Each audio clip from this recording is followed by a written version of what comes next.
Saudações videiras! Seja bem-vindo, seja bem-vinda!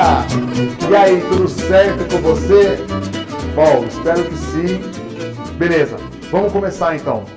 Ó, só para a gente não perder o foco, primeiro, antes de começar a nossa aula de hoje, a aula 19, eu quero te falar sobre o concurso, esse novo concurso que nós estamos realizando. Então eu tenho recebido alguns e-mails de algumas pessoas falando assim: Gabriel, eu ainda não instalei a mola Marix, por isso eu não tenho um vídeo para te mandar. Olha só, eu não estou pedindo para você me mandar um vídeo instalando a mola ou de alguma obra que você tenha feito com a mola. O que eu estou te pedindo é o seguinte: nos mande um vídeo falando sobre a experiência que você está tendo com este curso aqui. Qual a experiência que você está tendo? Por exemplo, recebi um e-mail hoje onde a moça me falava assim: Gabriel, cara, recebi uma proposta de abrir uma vidraçaria com o meu esposo. E daí, eu não entendo nada de vidraçaria. De repente, eu comecei a pesquisar na internet e encontrei o setor vidreiro.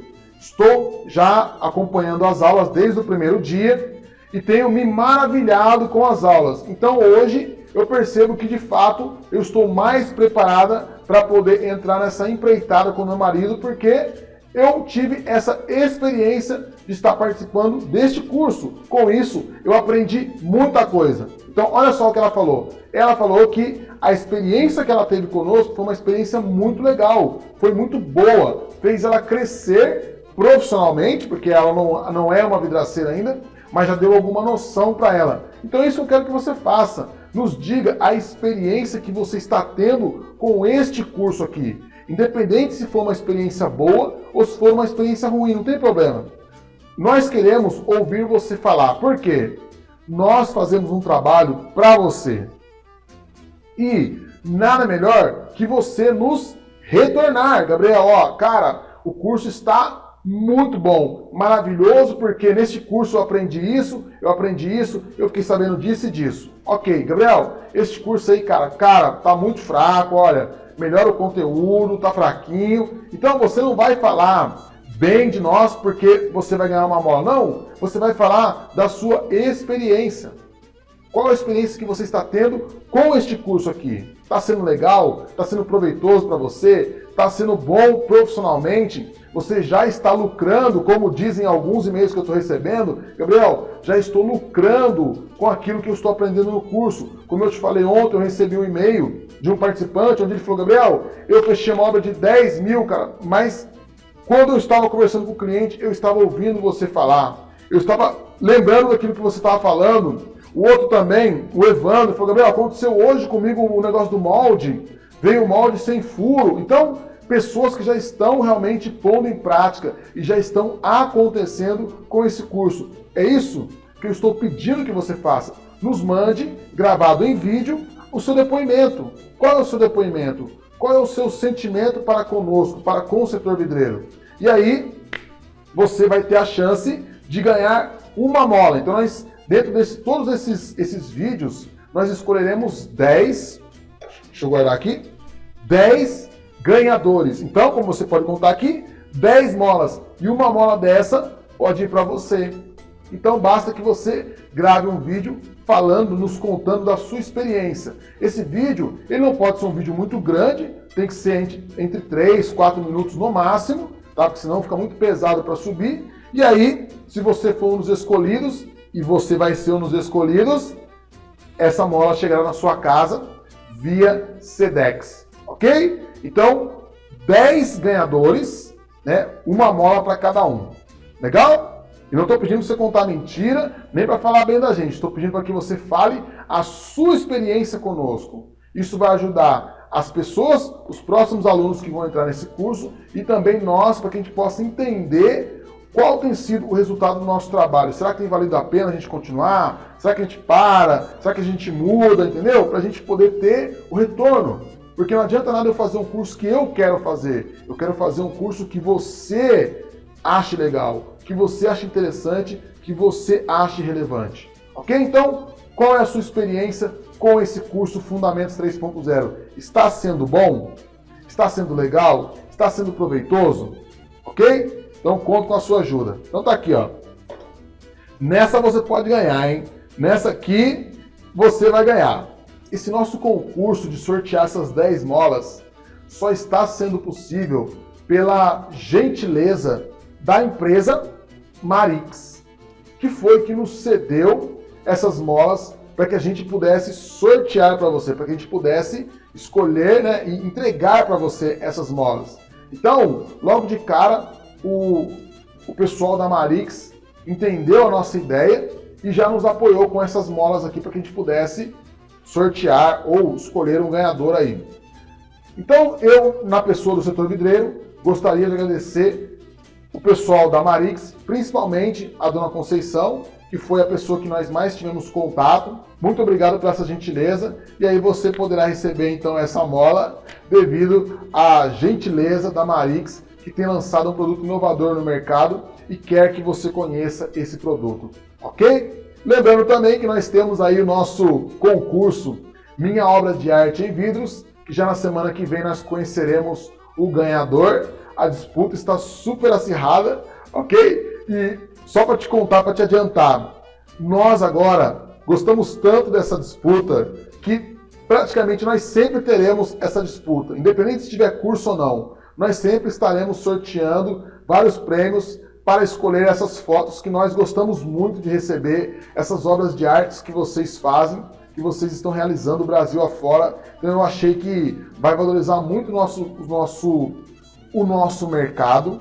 vai nos valorizar como profissionais vidreiros, e o mais legal é que as pessoas, arquitetos, engenheiros, de repente, um engenheiro da sua cidade vê a sua obra ali exposta no nosso site. Para quem que ele vai ligar? Ô fulano, você que fez aquela obra lá? Poxa, vem aqui orçar minha obra. Então isso vai também fazer com que você gere um status, né? E você pode até usar isso aí, ó. Fomos os finalistas do concurso Minha Obra de Arte em Vidros, que aconteceu no setor vidreiro tal dia. Olha só, é até um marketing para sua empresa. Ok? Então vamos lá. Vamos começar a nossa aula de hoje. Hoje nós temos bastante coisa para falar, como você pode ver aqui, né? Vamos fazer uma introdução sobre a aula de projeto. A última aula de ontem foi medição. Hoje nós vamos fazer uma introdução para que você entenda mais sobre o que significa o projeto. E amanhã já entramos de cabeça nesse assunto. Legal? Vamos lá então? Vamos ver o que a gente tem para falar hoje? Vamos lá. Você sabe estruturar o seu sistema? Então eu vou te mostrar hoje como que faz, quais os materiais mais utilizados. Vamos lá então? Vamos com tudo? Então vamos. O primeiro item que eu quero te mostrar é o ciclo da obra. Tá? Dá uma olhadinha nesse desenho aqui. Então, o ponto vermelho é a obra que é o ponto-chave. Então você foi lá, vendeu a obra para o seu cliente e agora você terá que fazer a medição. Então a obra é o ponto-chave. Siga a seta verde. Primeiro vamos falar sobre esse ciclo maior que é o da seta verde. Primeiro, o que você precisa fazer é a definição do sistema e medição. Então você precisa se deslocar até a obra, definir ali sobre que tipo de sistema que é o melhor. Nem sempre o sistema que é o mais adequado é o sistema de fato que foi comprado, ou que foi negociado, ou que foi orçado. Então o cliente tem uma ideia lá na cabeça dele e fala, não, eu quero colocar uma porta pivotante nesse vão aqui. Aí você faz o orçamento, porque você não foi na obra e tal, só que quando você chega na obra não é bem aquela realidade. A ida na obra ela serve para você fazer a medição do vão, mas também o estudo do vão, né? Para você ver qual vão melhor se adequa àquela realidade específica do seu cliente. Depois do segundo ponto nós temos o projeto, que é o que nós vamos começar a falar hoje.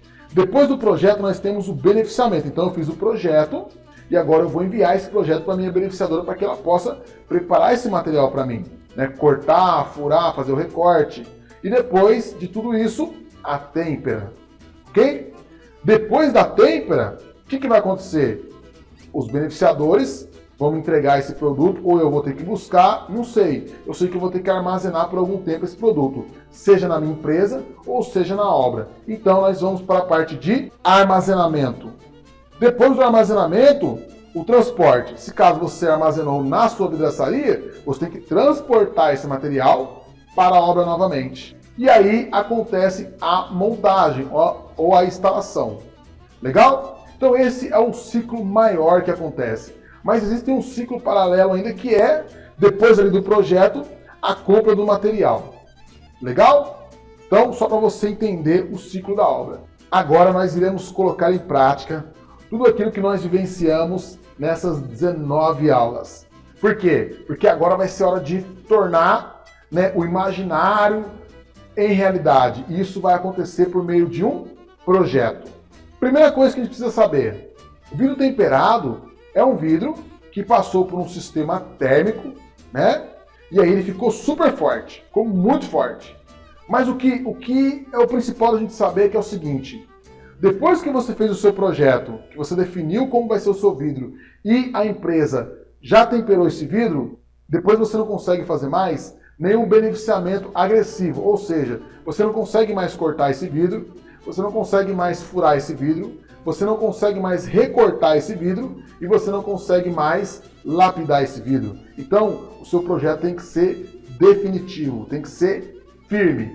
Então, para a gente começar a falar de projeto, primeiro nós precisamos saber quais são as forças que vão agredir o seu sistema. Como assim, Gabriel? Então vamos lá. Eu te falei que existe o substrato. Então, o substrato será o local onde você irá fixar o seu sistema, ok? Legal. Mas o seu sistema, todos os dias e a todo momento, ele estará sofrendo algumas forças agressivas. E a primeira força que eu quero te mostrar é essa. Olha o desenho. Olha só. Sempre para baixo. Então, essa força, faça chuva ou faça sol, ela estará atuando no seu vidro. Que força é essa? É a gravidade. Ou seja, tudo está querendo ir para o chão. Tudo é atraído para o chão. Então, se você faz um sistema igual esse, olha só. Olha esse sistema. Esse sistema, ele tem as bandeiras em cima e tem as portas embaixo. A bandeira em cima estará empurrando esse vão, esse tubo para baixo. E a porta que está também presa ao tubo estará puxando o tubo para baixo. Então, esse tubo sempre estará sofrendo forças, olha, causado pela gravidade. Ok? Bom, depois nós temos um outro tipo de força, que são as forças perpendiculares. Então pensa bem, isso aqui é o lado de dentro do vidro, esse aqui é o lado de fora, é o lado do vento. Então o seu vidro está aqui, sempre terá uma força atingindo aqui a frente do seu vidro e fazendo isso aqui com ele, sempre empurrando para dentro. E além disso, ainda tem a força que o pessoal chama de sucção, que além dele empurrar, dependendo das aberturas do vão ou da habitação em si, o vento também faz a força de puxar. Então não é só empurrar. O vento pode empurrar ou ele pode sugar. Pode puxar. Existe ainda mais outro tipo de força. Qual que é? É a força causada pela movimentação do sistema. Então nós temos lá, como você está vendo aqui o desenho, um sistema de portas pivotantes, mas onde existe bonecas ou bandeiras laterais e bandeiras superiores. Quando essa porta está fechada, ela está fazendo força só para o chão. Quando essa porta ela se abre, ela faz uma espécie de alavanca e a tendência, vamos supor, ela está aberta, ela fazer esse movimento aqui, ó. Então ela vai fazer o quê? Ela vai puxar aquele vão, porque ela está fazendo uma alavanca. Então todo vão ele vai embarrigar, porque, vamos supor, a porta está aqui, ele vai puxar esse vão ao ponto dessa porta querer bater no chão. Então existem três forças: gravidade, as forças perpendiculares, que normalmente é causado pelo vento, e também a força de movimentação. Por exemplo, uma outra força que é muito comum é a maxiar. Então você sabe que a maxiar ele faz esse movimento aqui e ele é empurrado por uma alavanca. Então tem uma dobradiça aqui em cima, quando você abre o vão, ele fica querendo voltar de novo, ele faz uma força para poder parar de novo no lugar onde ele estava. Então, a força causada ali na haste, onde se faz a trava que mantém ele aberta, é muito grande. Se caso você vier com a mão meio mole lá e pegar na haste sem força, essa haste volta com tudo, né? Porque a maxiar vai estar empurrando e bate em você. Então, qual é a força que está agredindo o seu sistema? E aí, baseado nisso, você tem que bolar uma estrutura. Por quê? Porque é a sua estrutura que vai ser capaz de vencer essas forças agressoras ao seu sistema. Por exemplo, no começo desse curso, eu fiz um comentário com você. Por exemplo, eu posso instalar um vão de 2 metros por 1 metro nessa sala aqui, onde não tem vento, é tudo fechadinho, com um perfilzinho bem fininho? Posso. Por quê? Porque eu vou colocar o vidrinho ali e ele não vai sofrer nenhuma força. Porque aqui é tudo fechado. Legal. Eu posso, então, se eu tiver o mesmo vão, do mesmo tamanho, lá em Paraibuna, no topo do morro, onde o vento é muito agressivo que chega a arrancar a telha, eu posso colocar esse mesmo vidro desse mesmo tamanho, de 2 por 1, lá no topo do morro com o mesmo perfilzinho U? Não posso. Por quê? Porque lá este vão estará sofrendo diversas forças, principalmente a força do vento, que lá é muito agressiva. Então a força perpendicular ali nesse vidro vai ser muito forte. Então o que eu tenho que fazer? Usar uma estrutura capaz de vencer essa força perpendicular que o vento está fazendo. E aí então nós entramos no assunto que eu queria falar com você, que é estruturas. Como que eu faço a estrutura do meu sistema? Então agora, falando de estrutura, você pensa o seguinte: eu tenho lá o meu vão, que é formado por algum substrato que eu não sei qual que é. Bom, mas além do substrato, eu tenho que ter outra estrutura. E quais são os materiais que eu posso realizar essa estrutura? São vários, mas eu vou destacar 2 tipos. O primeiro tipo de estrutura são as estruturas de metal.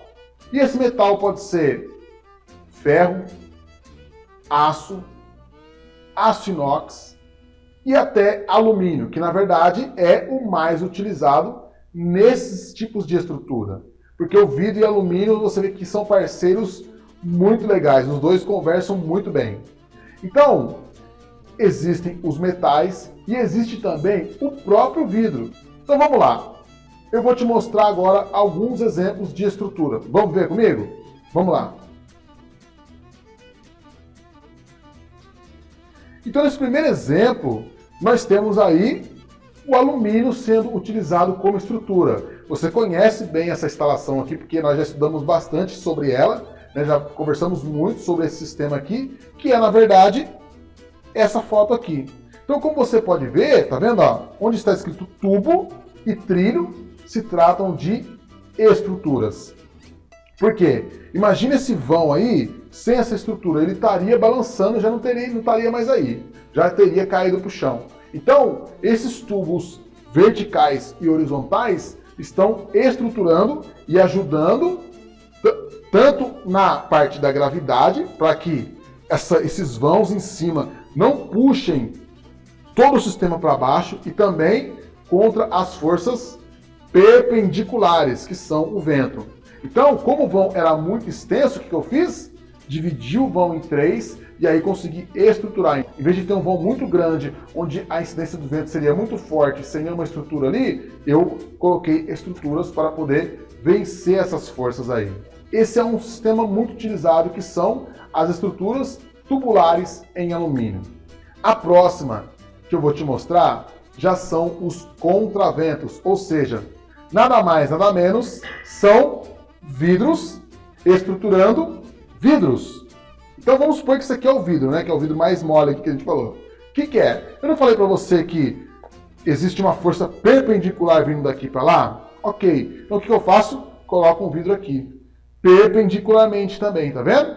Essa aqui é a face, né? E aqui eu coloco um outro vidro, para que esse vidro possa fixar esse outro vidro aqui, para que ele não possa fazer esse movimento aqui, ó. Para que ele sustente esse vidro. Eu posso fazer, por exemplo, toda a estrutura em vidro, assim como está o desenho que eu estou te mostrando agora. Então esse projeto, como você percebe, é um vão muito alto, e o cliente não queria utilizar a estrutura de metal. O cliente, viu, rapaz, não queria utilizar a estrutura de metal. E aí nós tivemos que fazer o quê? Bom, se não quer usar a estrutura de metal, eu preciso usar uma estrutura invisível, ou uma estrutura mais próxima do vidro. Então, fizemos uma estrutura de vidro. Então aqui estão os desenhos dos contraventos, né, que é justamente chamar essa peça aí, essa peça essa peça aí, que além de fazer alavanca, né, para ajudar a estruturar o vão, tanto verticalmente, também serviu para estruturar o vão horizontalmente. Olha só, então ficou assim. Como você pode ver, existem vidros em pé, certo? Porque vamos supor que aí onde você está é o vento. Então o vento está soprando para cá. Esse vidro está ajudando a manter esse outro vidro aqui sem fazer esse movimento aqui, ó. Porque nós estamos estruturados nesse aqui. Então ele tem esse desenho triangular, por quê? Para que ele não faça esse movimento aqui, ó. Então ele está preso aqui e preso aqui. E aí não tem para onde ir. Ele está firme aqui, mesmo que o vento venha bater aqui, ele está firme. E depois nós colocamos umas cintas horizontalmente. Por quê? Esse contravento em pé, ele ajuda essa força aqui, ó. E a cinta também, ela também ajuda a segurar a força perpendicularmente. E esse contravento que vai na vertical, ele tem uma outra função. Por quê? A norma da BNT diz o seguinte: quando você faz um vidro sobre o outro vidro, vamos supor, você vai colocar vários vidros aqui, certo? Então eu tenho um vidro de baixo e um vidro de cima. Se caso esse vidro de baixo se estourar, esse vidro de cima ele tem que continuar no mesmo lugar que ele estava. Ou seja, esse vidro estourou, isso aqui não pode cair. Ele tem que continuar no mesmo lugar que ele estava. Então, esses contraventos verticais, eles também servem para poder segurar essa segunda fase de vidro aqui. Então, todo o planejamento foi feito justamente para isso, para que se caso algum vidro quebrar, o sistema permaneça no local. Só o vidro que quebrou vai ser prejudicado. Ok? Olha só como ficou o desenho, visto de outro ângulo, tá vendo? Então você pode ver, só tem as ferragens de conexão ali, não tem estruturas metálicas. Olha só. E aí, uma imagem desse vão internamente. Apesar da cliente ter colocado ali esse papel para que ninguém visse o que estava acontecendo dentro da loja, mas ali embaixo tudo é vidro. Olha só, para você ter uma ideia melhor, então, olha como esse vão é bem alto, ele tem mais de 6 metros, nós utilizamos 2 fileiras de vidro e estruturamos todinho esse vão só com vidro. E ele ficou muito rígido, ficou muito firme, ficou muito bem estruturado. Ok? Esse aqui então é o sistema de, vamos supor, entre aspas, o vidro estrutural, onde você também utiliza o vidro para que ele se transforme em uma estrutura. É que na foto não dá para ver direito, mas vamos supor, esse vidro, né, o contravento, ele foi feito em T assim, ó. Então ele tem o vertical e o horizontal, mas do segundo vidro para baixo já não tem mais nada, ele só é vidro fixo. Não, essa estrutura não chega até o chão, ela é simplesmente no teto, tá? Na viga em cima. E a próxima estrutura seria a estrutura de aço, uma estrutura mais robusta.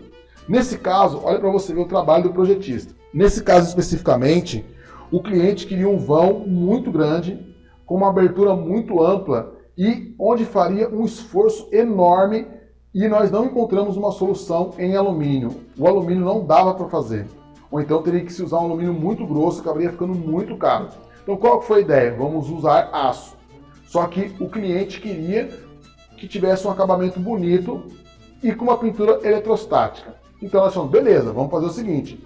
Nós teremos que desenhar então todinho as peças, mandar pintar, para que quando chegasse na obra não desse nenhum ajuste, não precisasse cortar nada, simplesmente instalar. Então, nesse caso, eu como projetista, tive que desenhar todas as peças, inclusive a montagem. Olha só, então aqui foi as sapatas, que na verdade, né, ou as flanges, né, como alguns falam, mas isso aqui foi fixado em cima. Dá uma olhadinha aí, e agora eu vou mostrar para você a outra parte, que são os tubos horizontais. E aí as cantoneiras de fixação e tudo mais. Depois, eu fiz também o desenho da montagem, como se fosse um passo a passo, para que o cara que fosse montar, pensa bem, o nosso montador não era serralheiro, então eu tinha que simplificar para ele e formar algo mais simples possível, para que ele pudesse chegar lá e não ter muitas dificuldades para montar, porque dificuldade ele teve com certeza, mas que ele tivesse menos dificuldade. E aí depois o vão ficou assim, depois de montado. Então perceba bem que esse vão ele tem aproximadamente 8,20 metros de largura cada vão. São 2 vãos, tá vendo? Cada vão desse aí tem 8,20 metros. E dividido em 7 peças. onde 6 dessas peças correm. Então, tem uma peça fixa, uma peça, uma peça, uma peça, uma peça, uma peça, uma peça. Todas essas 6 peças se escondem atrás de uma peça fixa. Então o vão tem 8,20 metros e, se eu não me engano, dava aí uns 6,50 metros de abertura. É muito grande. Só que com alumínio a gente não conseguia vencer toda essa força, todo esse esforço e toda essa pressão de vento e peso que tinha em cima desse tubo. E aí por isso o tubo Metalon, que foi um tubo, 2 tubos de 10 soldados, para que a gente pudesse aproveitar aquele veio ali no meio, para que ele ficasse mais rígido e não fizesse esse movimento aqui. Ok? E aí fizemos todo um sistema de contravento, onde o principal item é esse pilarzinho aqui, que ele vem apoiado mais ou menos aí 1,5 metro na parede. Era uma parede de concreto usinado, ou seja, era muito forte. Então não teria problema. Se tivesse que derrubar esse vão, teria que derrubar a parede do prédio inteiro. Então aí nós vimos 3 tipos de estrutura. Uma estrutura tubular de alumínio, uma estrutura tubular de aço e uma estrutura de vidro. Ok? Que no caso é o contravento. Legal? Então lembre sempre assim, como que eu vou estruturar esse vão? Como que eu vou conseguir vencer as forças agressivas que todo dia incidem contra o meu sistema? Tá? Vamos lá que eu vou te mostrar mais um pouquinho como que você faz esses cálculos aí. E tem uma surpresinha para você, sem ser nessa aula, na outra aula. Então agora eu quero colocar com você tudo em prática. Tá? Tudo que a gente aprendeu agora, nós vamos começar a colocar em prática. Ok? Vamos lá, vamos ver então, vamos nos imaginar no ambiente da obra. Então você chegou na obra, você se deparou com esse desenho aqui, ó, com esse vão aqui, ó. Legal. Repare bem que eu já coloquei uma seta para você para te ajudar a olhar para o vão e para ao redor do vão. Certo? Olho de Tandera. Então você vai perceber aí que de um lado existe uma pia, de outro lado existe uma bancada que também parece uma pia. Vamos analisar com mais detalhes. Depois, saindo pelo lado de fora, nós olhamos esse vão novamente e percebemos que ele vai dar acesso a um corredor. Então, já temos a primeira ideia. Opa, esse vão aí vai ser um vão de passagem. Então nós percebemos que não é uma vitrine, é um vão de passagem. As pessoas vão passar deste vão, vão usar esse vão como passagem. Bom, então se é um vão de passagem, obviamente eu preciso fazer uma porta ali, certo? Janela não vai dar certo, porque janela o cara vai ter que pular, então vai ter que ser uma porta. Bom, então, primeira coisa que eu pensei é fazer uma porta pivotante, conforme está o desenho aí. Olha só. Mas aí, pensando bem, olhando bem esse desenho aqui, fiz um esboço, né, no meu caderno, pensei, poxa, legal, quando essa porta estiver fechada vai ficar bom. Mas quando ela estiver aberta, ela vai ocupar um espaço de abertura, né, que é a porta fechada. Ela vai ocupar um espaço de abertura para dentro muito grande. Então, eu já tenho uma área pequena, vou ter uma porta ainda abrindo para cá, ali nesse espaço eu não posso colocar nada.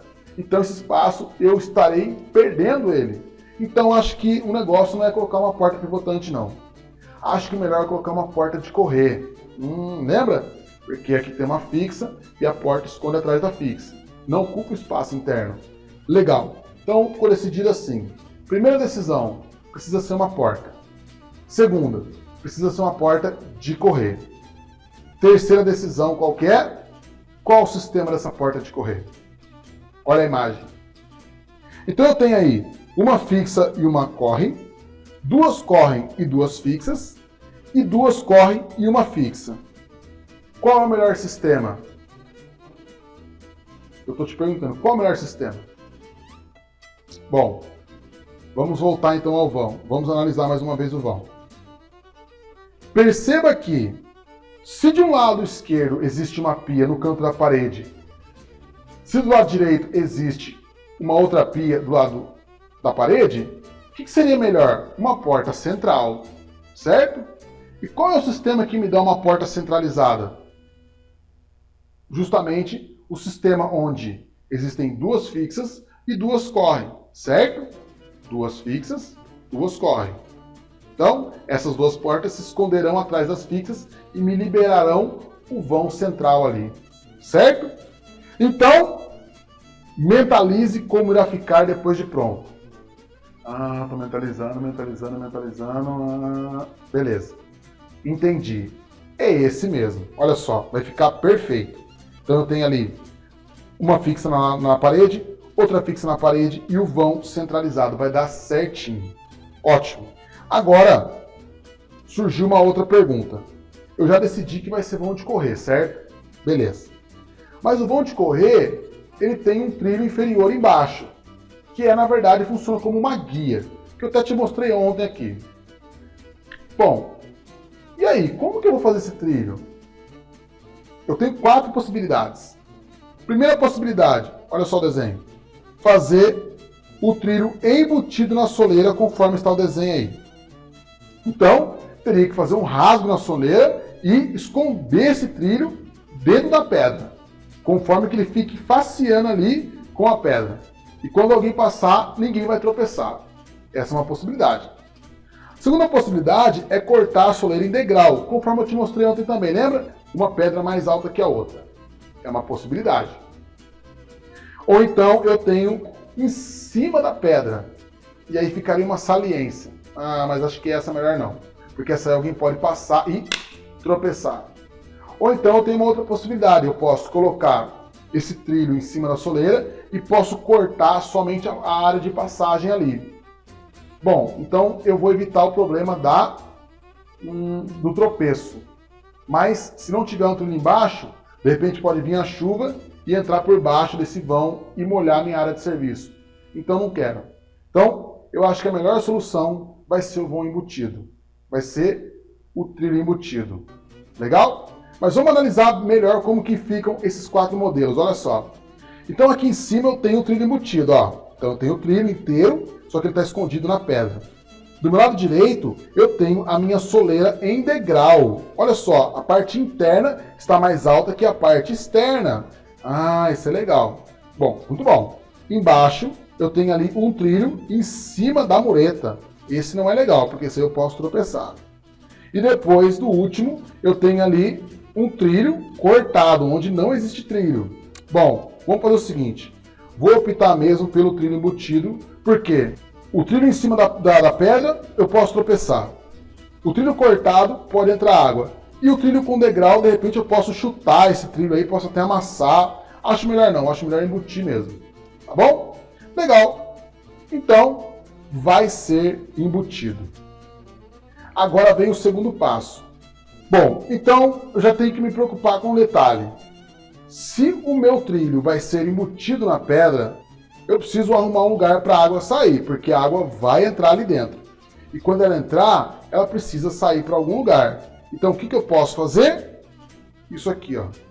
Então eu coloco uma mangueira cristal por baixo da pedra que será instalada, para que, mesmo que meu trilho encha de água, a água possa sair através da mangueira para fora do trilho, porque senão vai começar a dar vazamento. Senão, o meu trilho enche de água e ele vai transbordar de água um pouco para dentro, um pouco para fora.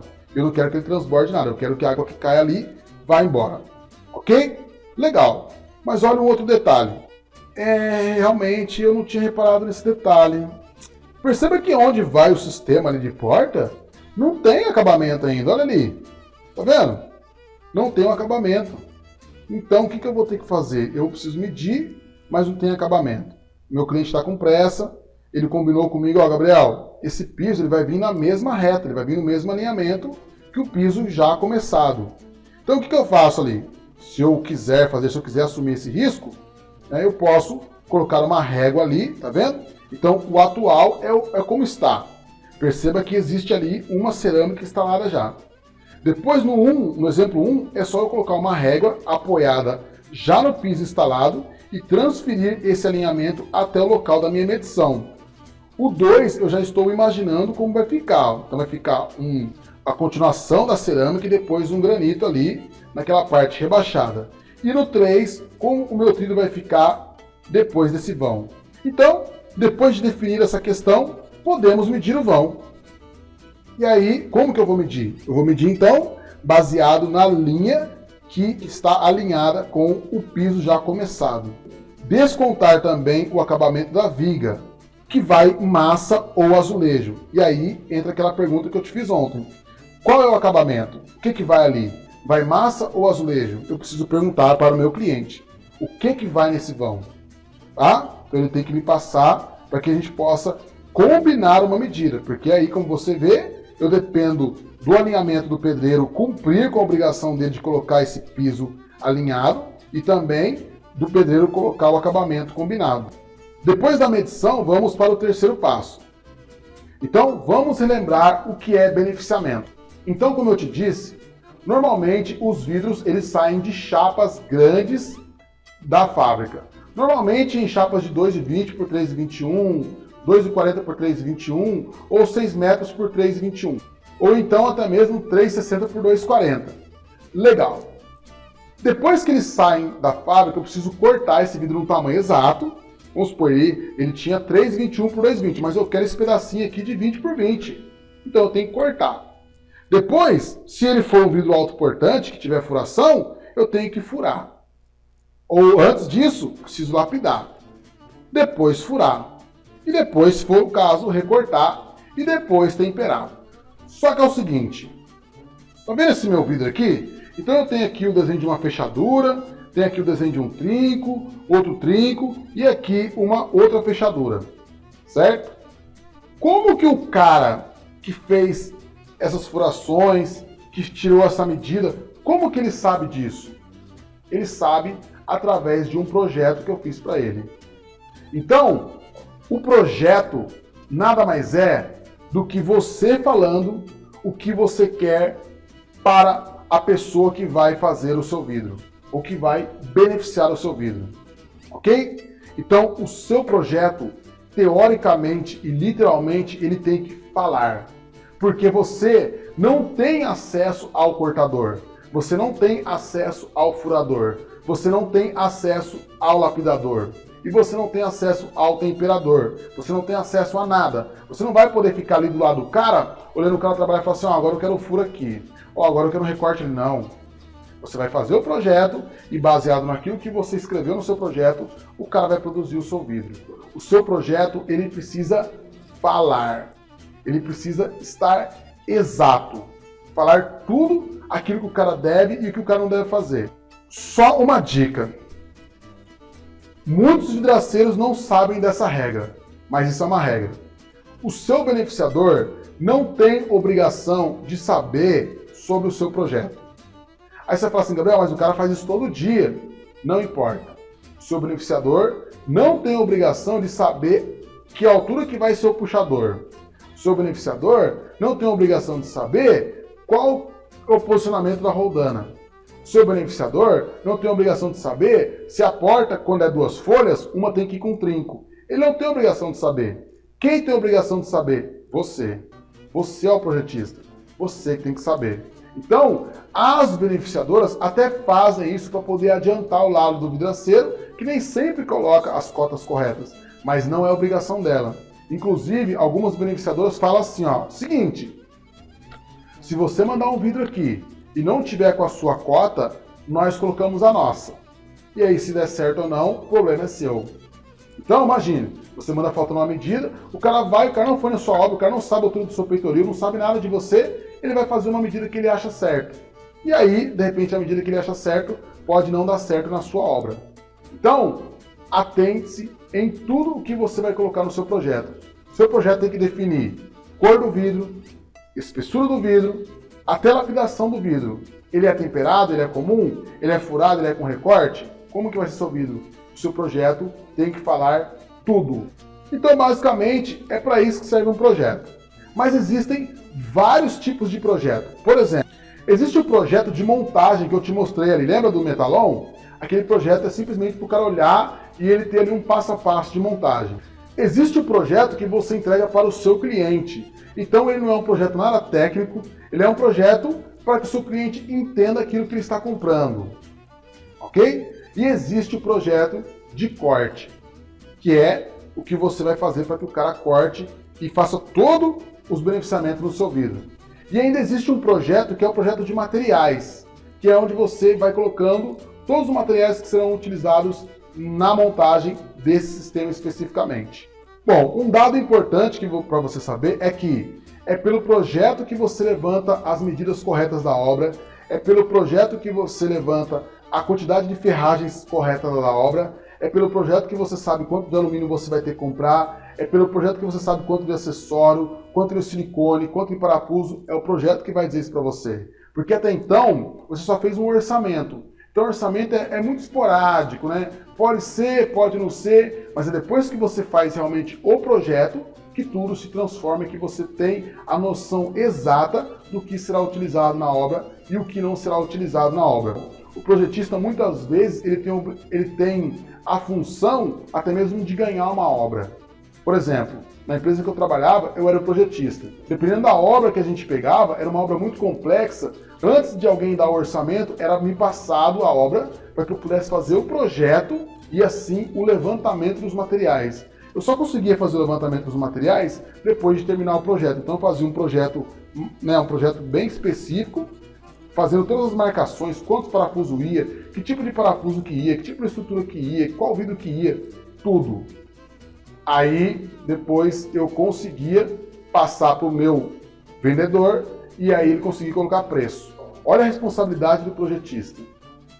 Eu vejo muitas vezes, eu mesmo já sofri por isso, né, em orçar uma obra mal orçada, porque não fiz o projeto, não esmiucei ali o sistema verdadeiramente, dei um chute e aí daqui a pouco você vai fazer a obra. O preço que você cobrou, o serviço não paga nenhum material. Por quê? Porque eu, no caso, não me atentei ao projeto. Isso pode estar acontecendo com você também. Então, o projeto é super importante. Então, a primeira coisa que o projeto vai definir, o tamanho da peça. Então, o projeto vai definir com qual tamanho, quais as dimensões que o cortador vai cortar a sua peça de vidro. Então, agora, eu vou te apresentar as normas de fabricação de vidros temperados. Há alguns dias atrás, eu recebi um e-mail, se eu não me engano, foi do Valdir, onde ele falou assim: Gabriel, nós somos pequenos e muitas vezes nós não temos as normas técnicas de fabricação para que a gente possa falar para o nosso cliente qual o tamanho dessa porta. Por exemplo, eu posso fazer uma porta de 2 metros por 1,5 metro de 8 milímetros? Eu posso fazer um vidro impresso de 2,40 por 60 milímetros? Então agora você vai saber. Legal? Então, olha para você ver que eu preparei. Olha, vou te falar a verdade, viu? Você vai ficar mal acostumado. Mas eu preparei para você uma super tabela onde você tem todas essas informações, ok? Vamos lá, dá uma olhada. Eu preparei essa tabela aqui. Primeiro, ela tem 4 divisões. A primeira divisão fala do tipo de vidro, né, e suas espessuras. Então, na segunda coluna, eu falo das instalações em caixilho, que no caso trata-se de vidro fixo. Na terceira coluna, instalações autoportantes, como você sabe, são aqueles vidros furados, e depois a relação largura e comprimento. Então, só para te explicar, na primeira coluna eu falo o tipo de vidro. Você pode ver que aí está float, ou seja, é o vidro que foi feito para aquele processo de flutuação, o vidro recozido, tá? Liso assim, legalzinho. Então, ele tem as espessuras. A espessura, no caso, é 4, 6, 8, 10 e 12, que pode ser temperado. Depois, na outra coluna, eu tenho o vidro float, recortado e furado. Normalmente, em alguns distribuidores, esse aqui ele chama fixo ou caixilharia e esse aqui chama engenharia. Por quê? Porque nesse caso aqui, o cara vai cortar o tamanho da peça, vai lapidar e acabou. E depois ele tempera. Já nesse outro vidro aqui não. Esse outro vidro, ele tem que colocar esse vidro aqui em cima de uma mesa, pegar o seu projeto, ver onde que você fez as furações, ver onde que você quer os recortes, ver como que você quer o vidro. Então, esse processo é um processo mais demorado. Então, normalmente, só uma curiosidade, muitas vezes você vai fazer a compra de um vidro, o cara vai falar assim, ó, o vidro de 8 milímetros fixo, ele custa R$10 o metro. O vidro em engenharia custa 12. Por quê? Esse aqui custa mais caro porque ele dá mais trabalho. Tá vendo? Esse aqui não tem nada. Então, eu separei essas duas tabelas para você. Fixo e autoportante ou engenharia. E depois, na quarta coluna, eu tenho a relação largura versus comprimento. O que significa isso? Nesse caso aqui, eu tenho um vidro de 15 por 15, tá? Então a largura versus o comprimento aqui está 1 para 1. Mas vamos supor que eu tivesse então um vidro de 15 por 3 metros. Olha só, então eu ia ter uma tirona, né? Uma tira muito comprida. E isso às vezes não é legal, porque dependendo das circunstâncias, esse vidro ele pode empenar ou ele pode até mesmo torcer. Então a relação largura e altura também eu vou te mostrar qual que é. Olha só então. Então vamos começar aqui pelo vidro float. O vidro float, ele normalmente é temperado 4, 6, 8, 10 e 12. Algumas empresas dizem que tempera até de 19 milímetros, mas os mais habituais é até 12 milímetros. Depois nós temos as medidas então, olha só. Nos vidros fixos, ou seja, os caixilhos, se for 4 milímetros, você pode fazer uma peça de até 1,5 metro por 1 metro, ou seja, 1.500 milímetros por 1.000 milímetros. Já se esse vidro for autoportante, com furos e recortes, esse mesmo vidro de 4 milímetros, ele não pode ser feito autoportante desse tamanho. Vamos então passar para os 6 milímetros. Os 6 milímetros, se ele for fixo, ele pode ser produzido com 2 metros por 1,5 metro. E se ele for autoportante, ele pode ser produzido com 2 metros por 90 centímetros. Você pode ver que o autoportante geralmente ele pode ser feito em tamanhos menores. Já se ele for 8 milímetros, o fixo ele pode ser feito até com 2,5 metros por 2 metros. Se ele for autoportante, ele pode ser feito com 2,5 metros por 1,5 metro. Cabe lembrar que lá em cima nos 6 milímetros, a proporção entre a relação entre largura e comprimento é 1/5. Já no vidro de 8 milímetros é 1/8. Olha só o 10 milímetros, que interessante. O 10 milímetros, se ele for fixo, ele pode ser feito com 4 metros por 2,20. Se ele for autoportante, ele pode ser feito 3,20 até 2,20. Cabe lembrar que isso são raras exceções. Eu já vi, por exemplo, um vidro de 10 milímetros de 6 metros por 2,40. É aquilo que eu falo, ligue para o seu beneficiador e converse com ele. Isso aqui é uma base para você ter mais segurança para fazer os seus projetos. E se ele for 12 milímetros fixo, ele pode ser feito até 3,20 metros por 2,20. E se ele for autoportante, ele pode ser feito até de 3,50 a 2,20. Tá? Nesse caso ele é ele pode ser feito com tamanhos um pouquinho maior. E a relação entre largura e comprimento é 1/10, ok? Na coluna de baixo eu tenho também os vidros impressos, que podem ser tanto fixos, como esse aqui sem recorte, ou eles também podem ser beneficiados com recorte, com furação, e também existe uma tabela para eles. Só que eles têm um número de espessura reduzido, por exemplo, só 8 e 10, tá? Que pode ser temperado. Então, um vidro fixo impresso, se ele for de 8 milímetros, ele pode ser feito em tamanho de 1,95 m por 1,70 m. Se ele for autoportante, a mesma medida. Se ele for de 10 milímetros, ele pode ser feito com 2,25 m por 1,70 m, e se ele for autoportante, com a mesma medida. A única coisa que muda é a relação largura e comprimento, que quando ele é 8 milímetros, ele pode ser feito com 1/8, ou seja, 1/8, e quando é 10, ele pode ser feito com 1/10. Ou seja, a menor medida aqui, tá? Vamos supor, se ele tiver 1 metro, a menor medida pode ter 10 centímetros. 1/10. Legal? Então essa é uma tabelinha para você devorar, para você estudar muito, e agora você não terá mais dúvida sobre os tamanhos de vidro que você pode fazer ou não. Então, ó, o exemplo aqui, ó, vamos supor, o exemplo de vidro que costuma deformar, devido à menor medida ser muito menor que 1/3 da maior medida. Então, quando eu trabalhava no forno, existia um grande detalhe. Quando pegávamos umas tiras muito compridas, o vidro geralmente ele empenava muito. Por isso que tem essa relaçãozinha entre largura versus comprimento. Existe também um tamanho mínimo de vidro, não é só tamanho máximo. Existe também um tamanho mínimo. Por quê? Se você reparar bem nos fornos, os mais modernos, os fornos horizontais, o vidro é conduzido para dentro do forno por meio de rolos. E depois ele permanece lá dentro do forno apoiado por rolos. O que acontece? Se você fizer um vidro muito curto, na hora que ele for passar no rolo ele vai cair. Então existe um tamanho mínimo que normalmente, tá? É bom você consultar o seu beneficiador. Normalmente é 30 centímetros aqui, ó, na diagonal, ok? E daí o cara coloca ele assim, então o rolo vai pegar aqui, outro rolo vai pegar aqui.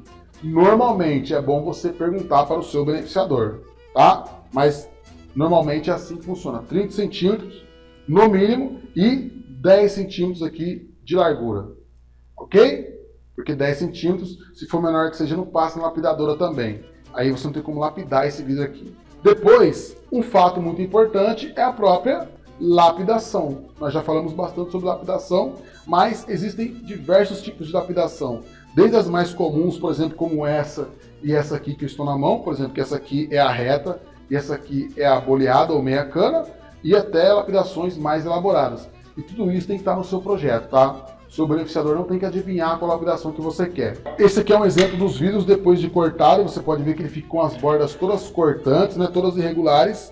E depois a lapidação é justamente para poder dar uma uniformidade nessas bordas e deixar brilhante aí, onde é feito o polimento para deixar o vidro mais bonito. Então aqui nós temos as furações, tá? Conforme esse que está aqui na minha mão, ok? Temos aqui as furações então, que também tem que estar no seu projeto. E é muito importante, isso aqui dá muito problema, porque para você fazer uma furação, por exemplo, igual essa, você tem que dar largura e altura, né? Ou comprimento, mas você tem que ter duas medidas, inclusive a medida do diâmetro desse furo aqui. Então você tem que posicionar, é você que vai posicionar esse furo para o cara furar. Então tá aí, né? As brocas, como você pode ver, hoje você tem brocas praticamente para qualquer tipo de furo. Então você tem que definir o furo que mais se adequa ao trabalho que você quer fazer. E agora uma pergunta muito comum, que pode ser que seja a sua dúvida. Eu recebi vários e-mails me perguntando isso. Gabriel, qual é o mínimo que eu posso fazer o furo, do furo até a borda? Olha só, existe uma conta para isso. Então vamos lá. Medida X e medida Y conforme está o desenho aí. A distância entre a borda do vidro até o início do furo deve ser de, no mínimo, 3 vezes a espessura do vidro. Então vamos lá, olha só. A borda do vidro. Entre a borda do vidro até o início do furo, eu tenho que ter, no mínimo, 3 vezes a espessura desse vidro aqui. Só que eu vou te falar uma verdade. Esse vidro, por exemplo, ele tem 10 milímetros. Se você for contar aqui, ele não tem 30 milímetros daqui a aqui. Ele não tem 30 milímetros. Então, essa medida pode ser abaixada até mesmo para 2 vezes no mínimo. Com risco de quebra, mas é muito difícil quebrar. 2 vezes o vidro. Bom, depois olha aí. Aí eu tenho também uma tabela para orientação de distância e diâmetros de furo. Então vamos lá. Se a espessura do vidro for 4 milímetros, a distância das bordas precisa ser de 12 milímetros. E o diâmetro do furo precisa ser, no mínimo, 4 milímetros. E aí sucessivamente. Se for de 6 milímetros, a distância das bordas precisa ser de 18 milímetros e o diâmetro do furo de 6 milímetros.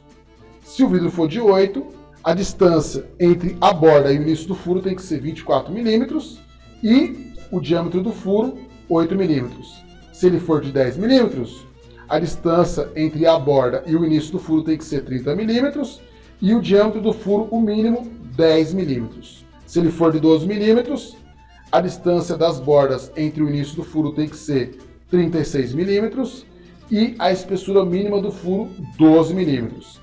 Se ele for de 15 milímetros, 45 milímetros entre a borda e o início do furo e o menor furo tem que ser de 15 milímetros. Se ele for de 19, 57 milímetros. E 19 é o diâmetro mínimo do furo. Então, o diâmetro do furo deve ser de, no mínimo, a mesma espessura do vidro. Ok? No mínimo, a mesma espessura do vidro. Um participante do curso perguntou assim, Gabriel, por que muitas vezes, quando o furo fica muito perto da borda, ele quebra? E aí nós temos que fazer um cortezinho aqui para poder... Por quê? É o seguinte, quando esse furo fica muito perto da borda, você tem uma área pequena aqui de vidro. Então ela recebe uma incidência de calor muito grande. E ela não tem uma área boa de expansão aqui, porque ela é só uma tirinha. Ou seja, normalmente quando esse furo está muito perto da borda, ele quebra. Então para que se evite que ele quebre, normalmente faz um recorte aqui, ó. Para quê? Para que possa aliviar a tensão e ele não quebre. Então vamos supor, é muito comum, por exemplo, aqui mesmo na minha cidade, você encontrar box com a rodana cortada aqui, ó. Justamente por isso, porque se você não cortar, ele pode vir a quebrar no forno. Então esse corte serve para poder aliviar a tensão, conforme está esse desenho aí. Olha só, então é feito esse recortinho para poder aliviar um pouco da tensão. Mesma coisa a distância entre dois furos. Se você deixar muito próximo, ele pode trincar. Então, a distância mínima que se deixa é 3 vezes a espessura do vidro. E agora nós vamos para o recorte, que é uma parte também bem interessante. O recorte também tem algumas medidas. Então eu coloquei aqui, vamos por a altura do recorte como Y, a largura do recorte como X, a altura do vidro e a largura do vidro. Então vamos lá. A distância do início do recorte mais próximo da borda até a borda do vidro será executada a uma distância mínima ou igual à metade da altura do mesmo recorte. Então olha só, pega ali a altura Y. Qual que é a distância mínima que eu posso colocar esse recorte da borda? Metade ou um pouco mais da metade do recorte. Então vamos supor, se o meu recorte tem altura de 10 centímetros, essa distância aí tem que ter no mínimo 5 centímetros. Agora vamos pegar o X. O X é a mesma coisa. Se essa largura desse recorte tem, vamos lá, 20 centímetros, a distância que eu posso ter entre a borda e o início do recorte é de 10 centímetros. Ok? Agora só, porém, a altura ou o comprimento do recorte pode ter, no máximo, 1/3 da medida total do lado onde está posicionado o recorte. Então vamos lá. Vamos supor que esse vidro tem 30 centímetros de altura. No máximo, olha só que interessante, no máximo eu posso colocar ali 10 centímetros de distância. Porque daria 1/3, certo?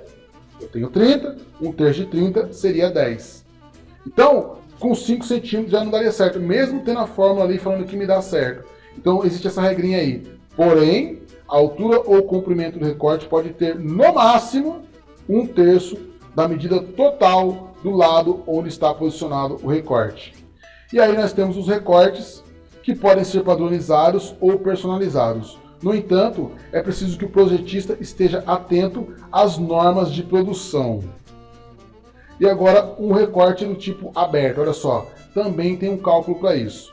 Então, vamos lá, temos a altura, né, do vidro e temos a largura do vidro. E aí temos a altura do recorte, que é representado pela letra A.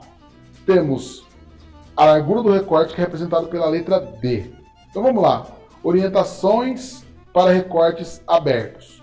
Se for um vidro de 6 milímetros, a parte B ali, que é a parte maior, ela tem que ter 2/3 da altura total do vidro.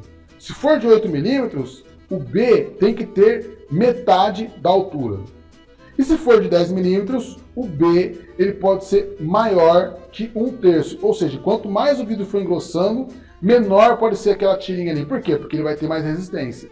Se você faz aquela tirinha ali muito fina, ela pode vir a quebrar ou então a empenar. E aí é óbvio que o A é igual a altura menos B, o C é maior que A, olha só então. Então o lado C tem que ser maior que a altura do recorte. E o D é igual a L menos C, ou seja, largura menos, é óbvio, o C ali que é a parte maior, que é a parte que não foi recortada. E aí depois você analisa com mais calma essa tabela aí, ok? Então, é o seguinte, na aula de amanhã, nós vamos falar diretamente sobre o projeto. Então, agora nós já vimos algumas tabelas, algumas tolerâncias. Se caso você aí for com alguma dúvida, volta o vídeo, dá uma analisada na tabela. E eu tenho uma boa notícia também, uma boa notícia. Lembra que eu falei para você que nós estávamos em dúvida se realmente nós íamos fornecer essa apostila desse curso? nós conseguimos. Então nós agora temos a apostila desse curso, mas assim, um preço muito acessível. Como eu falei, deu mais de 1.200 páginas, muito bem ilustradas, que tem essas tabelas, que tem vários outros comentários, muitos desenhos. Olha, é uma super apostila com mais de 1.200 páginas. Olha só. Então é muito conteúdo e nós iremos fornecer essa apostila com um bônus para você. Qual que vai ser o bônus? A apostila ela é digital. Por quê? Porque tem mais de 1.200 folhas. Então se você for imprimir, vai dar um tanto assim, ó. E aí não é... Como que você vai andar com uma... Dá 3 bíblias dessa aí, na verdade. Né? Você tem que andar com 3 bíblias debaixo do braço. Aí não dá certo. O que nós fizemos? Então é uma apostila digital que você pode colocar no seu celular, no seu computador. Você pode comprar essa apostila e passar para todos os computadores da sua empresa, para todos os celulares da sua empresa que os seus funcionários usam. Ok? Então a apostila é digital. Mas, se você adquirir essa apostila, você vai ganhar este curso em DVD, que será entregue na sua casa também. Ok? Mas depois a gente fala mais sobre isso aí, senão vai ficar muito estendida essa aula. Então, só falando. Então, se caso você ficar com alguma dúvida na questão da tabela ou outro, você pode estar adquirindo essa apostila. Ok? Então, amanhã nós vamos falar sobre projeto. Nós vamos utilizar a norma BNT. Vamos utilizar catálogos de recorte, catálogos de alumínio ou perfis. Vamos colocar todas essas ferramentas aqui à prova. E amanhã também eu vou te mostrar sobre essa ferramenta, que é o nivelador ou o prumo, né?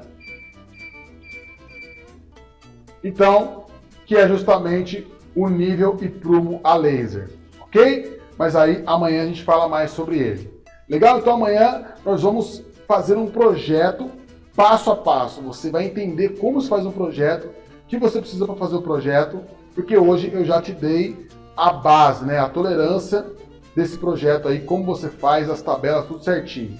Legal? Então, não se esqueça, nosso compromisso. Mande para nós o seu comentário em vídeo sobre o que você acha do setor vidreiro. Qual é a experiência que você está tendo com este curso aqui, que se chama Fundamentos 3.0. O que ele tem agregado de bom na sua vida? Ele tem agregado alguma coisa de bom na sua vida? Ele melhorou em que a sua vida? Sua vida profissional, sua vida pessoal, a sua vidraçaria? Em que ele melhorou? Tá? Manda pra gente que você está concorrendo a uma mola dessa aqui que será entregue na sua casa via Sedex. Ok? Então é isso aí. Meu nome é Gabriel Batista, eu faço parte do setor vidreiro e para nós o importante é você saber. Aquele abraço.